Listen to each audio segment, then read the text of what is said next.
Bonjour à tous, il est temps de reprendre les vidéos que j'avais promis d'ailleurs et qui mettent un petit peu de temps à arriver pour des tas de petites raisons techniques et autres. Alors, j'avais promis de faire une vidéo sur la caisse du tireur. Alors, ce qu'on emmène, ce qu'il faut. Alors, chacun aura le choix de son équipement et tout.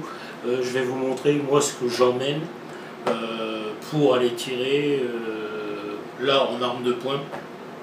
Mais dans la caisse subsistent des tas de matériel qui ne sont pas forcément utiles pour aller tirer au revolver ou au pistolet. Mais autant les laisser dans la caisse, parce que sinon on risque fort de les oublier et c'est bon à recommencer quand on arrive sur le pas de tir et on fait demi-tour. Alors, on va déjà parler de la caisse.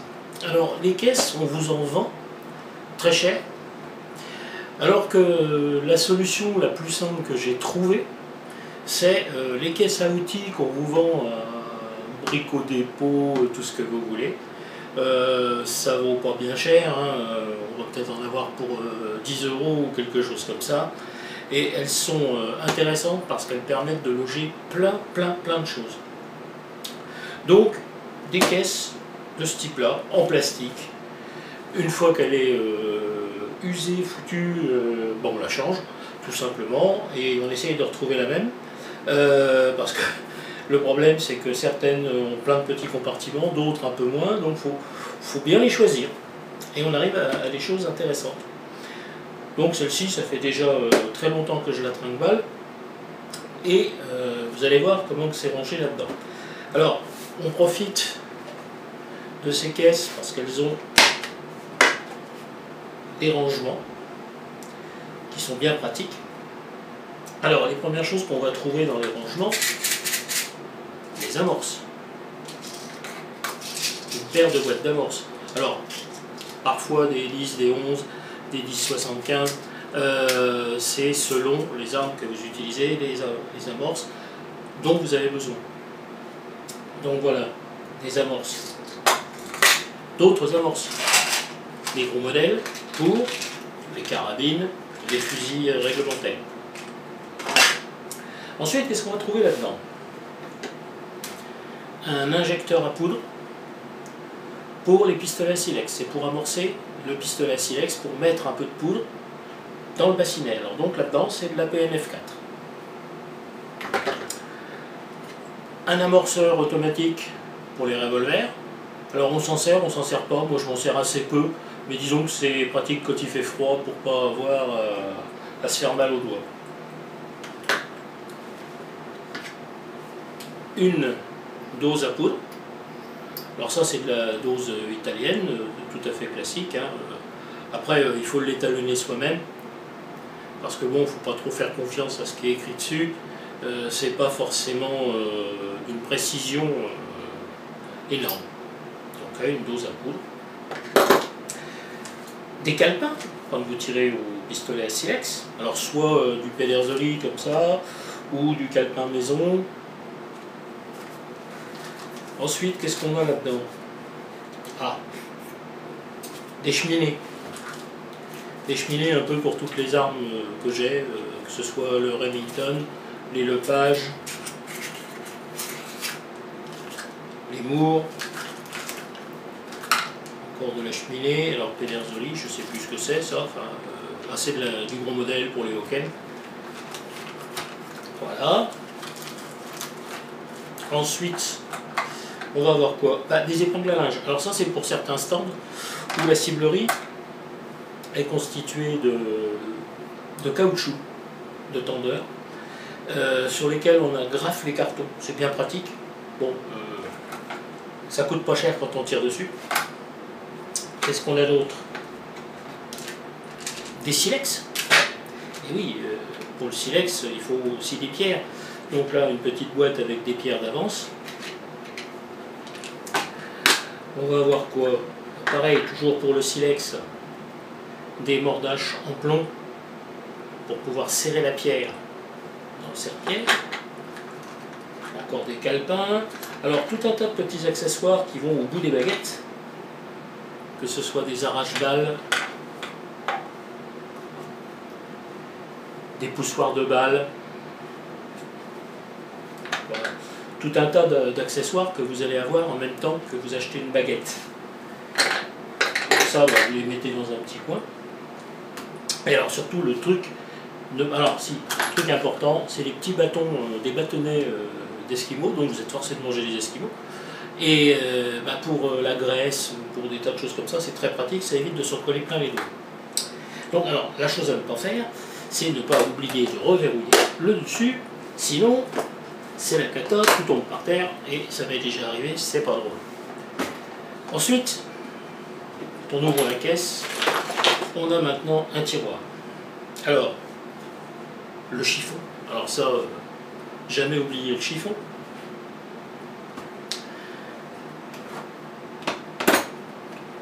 L'huile, WD-40, simplement pour passer un coup avant de s'en aller. Ça évite d'être embêté pour nettoyer. On peut traîner un tout petit peu avant de nettoyer l'arme. Bon, on n'est pas forcé de se jeter dans le lavabo tout de suite en rentrant. On a une paire d'heures, quoi. Mais bon, pas le faire dans 2 jours. Si vous le faites que le lendemain matin, bon, à la limite, ça peut aller. Mais en général, moi je le fais dans la foulée. Donc ça, c'est la caisse. Alors, indispensable, pousse-balle. C'est-à-dire ça vous permet d'engager les balles dans les pistolets, la percussion ou dans les fusils. Donc le petit téton, il sert à déjà enfiler la balle. Ensuite, on descend avec le pouce-balle. Alors moi, je viens de me rendre compte que j'en ai 2. J'ai toujours peur de manquer, donc voilà. Ensuite, une baguette. Une baguette pour le pistolet. Alors la baguette avec, alors ça c'est de la fabrication maison, avec un guide qui permet d'éviter d'esquinter la bouche du canon. Là, celui-là il est en laiton, ça se voit plus trop parce qu'il est un peu sale. Et la baguette avec une boule mécanique, ça permet de descendre, elle fait juste la taille pour les pistolets, c'est impeccable. Donc ça c'est un outil indispensable dans la caisse. Ensuite, toujours pour le pistolet, alors pareil, fabrication maison, petit entonnoir en plastique, un petit bout de tube de cuivre, ça permet de descendre la poudre dans le canon quand vous chargez. C'est-à-dire vous glissez ça dans le tube de votre arme, et alors attention, dans certaines disciplines, c'est interdit. Donc le canonneteur, on peut le faire, en fusil, c'est interdit, on n'a pas le droit aux entonnoirs. Un petit entonnoir en cuivre, ça peut toujours être utile. Ensuite, la baguette. Alors la baguette, vous voyez, celle-là, elle est montée avec un lavoir. Et si je ne vais pas arriver à la démonter, c'est pas grave. Et la baguette va vous permettre de monter en morceaux. Voilà, vous allez avoir la longueur d'une baguette fusil. Moi j'ai plusieurs baguettes dedans, donc c'est pour ça qu'on a des aciers bronzés et des laitons. C'est-à-dire que là, ça va vous permettre de charger un Kentucky. Alors, c'est tout à fait pratique, ce genre de baguette, parce que facile à ranger, puisqu'elle se démonte. Et c'est très efficace. Indispensable, la clé à cheminer. Là, j'en ai qu'une, j'en ai d'autres que j'utilise pour d'autres armes. Ça, c'est de la clé standard. Ça doit être de la Pieta ou quelque chose comme ça. Ça permet de démonter la plupart des cheminées classiques sur les revolvers, pistolets, et ainsi de suite. Donc ça, c'est pareil, un outil indispensable, il vous le faut. Bon, là, il y a des balles. Bon, je sais pas, quel calibre, 454. Bon, pour le revolver, donc. Voilà. Un autre lavoir qui va vous permettre de mettre un chiffon pour le canon. Des écouvillons Une bougie. Alors la bougie, c'est bien, c'est pour faire un peu de noir de fumée sur les instruments de visée. Ça évite les reflets parasites, ça évite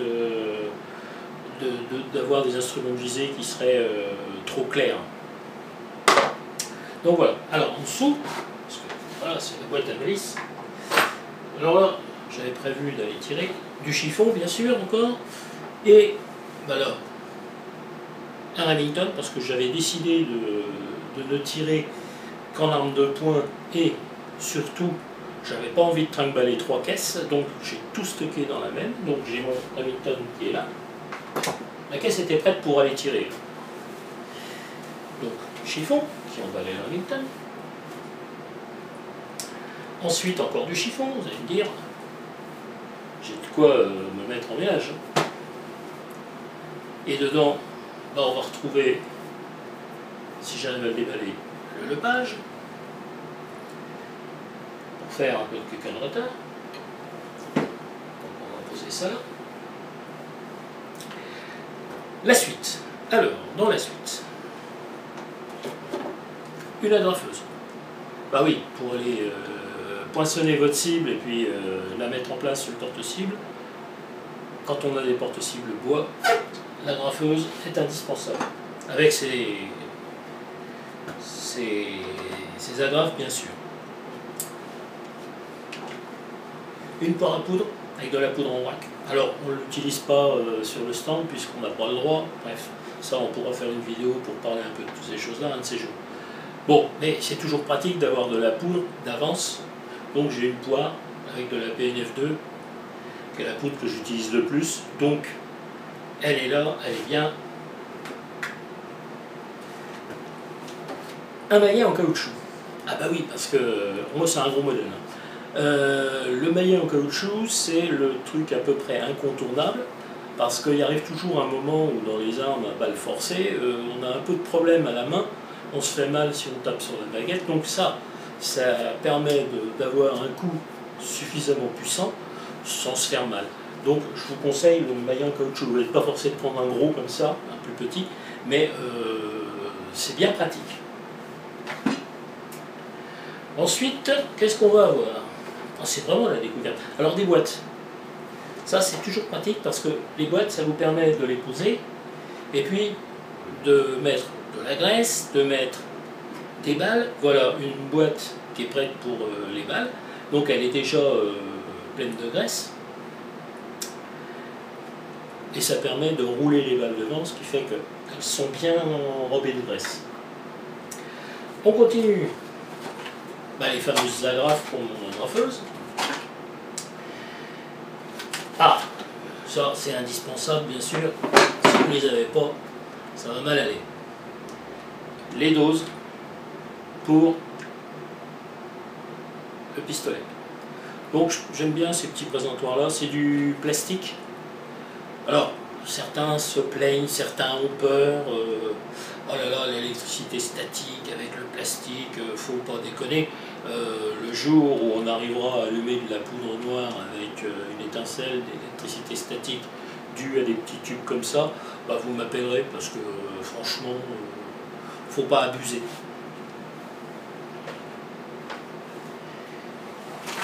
Des balles pour le pistolet sans doute, voilà, de la 450. Alors là, la caisse commence à être un peu légère parce que elle va tomber, c'est un peu le problème de ces caisses-là, c'est qu'une fois qu'elles sont vides, ben, on ne peut pas dire que ce soit vraiment stable. Une boîte à graisse, encore, alors ça c'est la graisse maison, fabrication cire d'abeille et suif. Ça, c'est pour le revolver, c'est pour l'instant comme ça, de la cartouche papier pour tirer dans mon revolver. Comme ça, on n'a pas besoin de se casser la tête avec les tubes, elles sont toutes prêtes. Voilà, je ne vais pas tout fermer. Qu'est-ce qu'on a encore? On arrive au bout, hein. Eh ben, ça, alors ça vaut pas cher. Petits outils, pinces, tournevis, petit tournevis, un peu de clé à tube, et ça vous permet de répondre à tous les problèmes qui arrivent quand on est au stand. Donc voilà. Et ça, bon, alors là, ça c'est spécifique au tireur, c'est quand on commence à rajeunir. Je suis incapable de tirer sans mes knoblocs, parce que sinon je ne vois plus les instruments de visée. Donc voilà, c'est le naufrage de la vieillesse, comme on disait.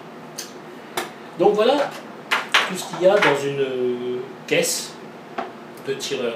Alors, comme je le disais au début, ce sera à chacun d'entre vous de choisir ce qu'ils vont mettre dans leur caisse. Peut-être que d'autres auront d'autres idées de matériel utile et indispensable. Tout est possible. Mais le conseil que je donne, c'est ne pas aller acheter des caisses hors de prix, parce que ça vaut très cher. J'en ai vu jusqu'à 200, 250 € pour aller tirer, et qui en fin de compte ne vous rendront pas plus service que celle-là. Là, je préfère mettre 250 € dans une arme plutôt que dans une valise, qui va être superbe, qui va être anti-choc, avec des verrouillages. Alors, si on a des armes de poing avec autorisation, là c'est autre chose. Mais pour emmener son matos, on va pas s'amuser à prendre des trucs avec des cadenas. Bon, voilà une nouvelle vidéo dans la boîte. Et j'avais une petite remarque à faire, comme le groupe marche plutôt bien. Donc on a l'intention de continuer. Et moi j'ai une inquiétude à l'heure actuelle, suite à l'interdiction des ventes échanges via Facebook. Je crains, moi, qu'un de ces jours, on vienne nous dire, mais vous savez, publier des photos d'armes, de choses comme ça, c'est pas bien. Et on risque fort de voir l'interdiction de publier des photos d'armes ou d'uniformes, de choses comme ça. C'est dans l'air du temps, hein, c'est pas de la paranoïa, hein, je suis désolé. Donc moi j'ai une solution de repli, puisque j'ai la chance d'avoir un serveur, et je réactive un peu plus le site internet blackpowdergun.fr ainsi que le forum, et je vous engage à vous abonner au forum. Ça coûte rien, hein, on ne vous demandera pas un sou, mais ça permettra de prolonger les discussions qu'on a sur le groupe d'une autre manière. Sur les forums, on peut diffuser plus de choses, s'étendre un peu plus, et je vais tenter de faire plus d'articles via le site ou le forum, tout en conservant l'activité du groupe, hein. Tout ça grandit ensemble. Donc si vous aimez ce qu'on fait, si vous aimez tout ça, je vous engage quand même à rejoindre le petit groupe sur le forum à l'heure actuelle.